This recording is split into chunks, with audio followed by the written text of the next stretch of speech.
And what up everybody, this is Anime Junkie and today we're doing part 2 to what if Deku could use Haki.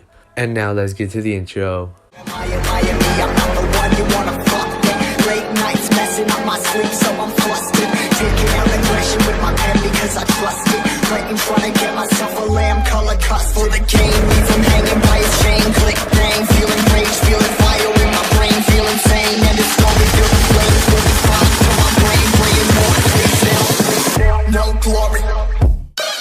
So last time we left off when Deku gave that wonderful determined speech to Ryu to prove that he had the fighting spirit and that he had what it took to learn his fighting style. Now the next day, basically Deku's mom basically phones the school that he's going to be leaving the school and he's going to move over to the mountainous area. And then basically the school doesn't care and basically lets him go because they don't already want a quirkless person, because that'll even take down the reputation of the school even more, and they just want to get rid of some weak people. So basically Baku gets the news that Deku left and he's like, oh man, my plaything isn't here anymore. So he basically picks on somebody else, and the bully that Deku was protecting from Bakugo, he becomes the next victim of Bakugo's attack and reign of terror in the school. So he becomes Bakugo's lackey and basically becomes a chore boy. So now to Deku. So the next day they have a full night of rest and they wake up early in the morning, and then Deku and Ryo are basically walking down into the forest. And the locals really hate this forest because there's animals that have quirks in them and they're really dangerous and stuff. And yes, animals do develop quirks, and that is proven, at least in the fan fiction that I was reading, and I did find it interesting. So let's just go with it if it doesn't even happen. But the animals never come outside of the forest because they don't want to be in civilization and they're comfortable in the forest. So they rarely come out of the forest, but they do attack people that are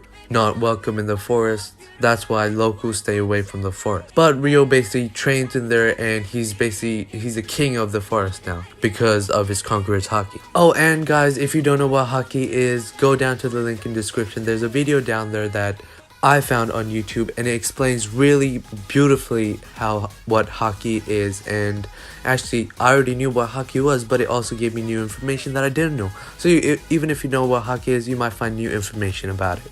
Okay, so let's go. So now they're in the middle of the forest. Deku and Ryo basically put down their bags that they were slinging over their shoulders, and then they get started. Deku sits down and Ryo basically explains all the 3 types of Haki and what Haki is. He puts out his hand and his hand starts illuminating, like there's some kind of energy in there. And he basically explains Haki is energy and every living being has it. Even animals, but none of them actually use the time to learn it and harness the power of Haki, or they're just unaware of it because it's a lost art. And then he also told him that stories about his master and how he learned from his master, and that he wanted to be a police officer when he was young, but he didn't want to be a hero because his families were police officers. So he became a police officer, but then he moved to the mountains. So we get character development for Ryu. And he also told him stories about people that you could use armament Haki and stuff like that and attach it to weapons and make them more durable and denser. So Deku's basically awing at this information and he's like, this is so useful, you can use it for so many things, and there's 3 types of it. And then Ryu basically explains, well, you have to be born with one of the Haki. So you can have armament Haki and observation Haki, but the third one, that is conqueror's Haki, only a very select few out of the people that already have Haki can have this power, and you can achieve that power from training. You have to be born with it. So then while Ryo was basically explaining this, a bear comes out of the forest behind him and has bones coming out of his skull. And then he notices that the bear is way larger than a normal one, and then he basically calculates it again, and it's a bear with a quirk. It can shoot out its bones and create more bones out of his skull or any part of his bones. And then it basically slashes Ryu in the back, but Ryu's observation Haki is on, so he dodges it and he closes his eyes and tells Deku to watch properly. This is observation Haki. The bear's attacking him, slashing him, and then when he stops, he starts using his quirk and starts throwing his bones. And Ryu's dodging this with his eyes closed. Deku's so amazed that he can dodge that so fluently and naturally, like he could see the future or something. And then he basically shouts out, now Look at this. This is armament Haki. And now armament Haki could also be used as a invisible force to pull other people back, or use their own attack to use their force against each other and push them back. So the bear actually charges at him with his forehead out, which a bone is sticking out of it, and Ryu basically puts out his arm flat, and bear doesn't even get close to his hand when he's pushed back into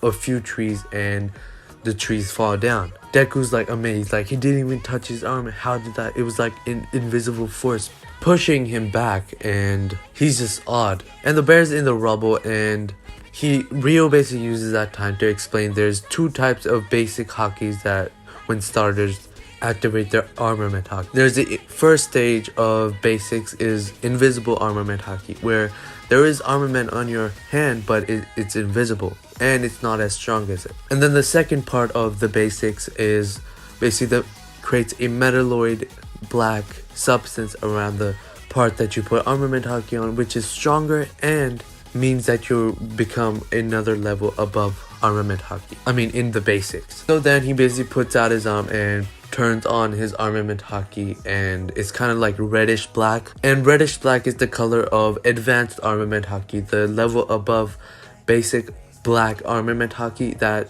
reddish black armament Haki is the advanced version of that. And he also explains a little few things, like he can boost his speed and his strength by putting armament or any Haki in his fists and stuff. So for example, he can make him faster if he puts Haki in that part of his body, and that makes him stronger. And he also showed that he can actually airwalk if he puts Haki in his feet, and he can airwalk and stuff like that. So all the moves that CP9, it's an anime character in One Piece and is really good at using Haki, and he has various different techniques like airwalk and other different techniques. So all the techniques that CP9 has learned, Ryu also knows, so he's probably going to teach that to Deku too. And then basically the bear comes out of the rubble and starts looking for Ryu, and then when he spots him, he starts charging again. And then Ryu basically tells, "This is Conqueror's Haki.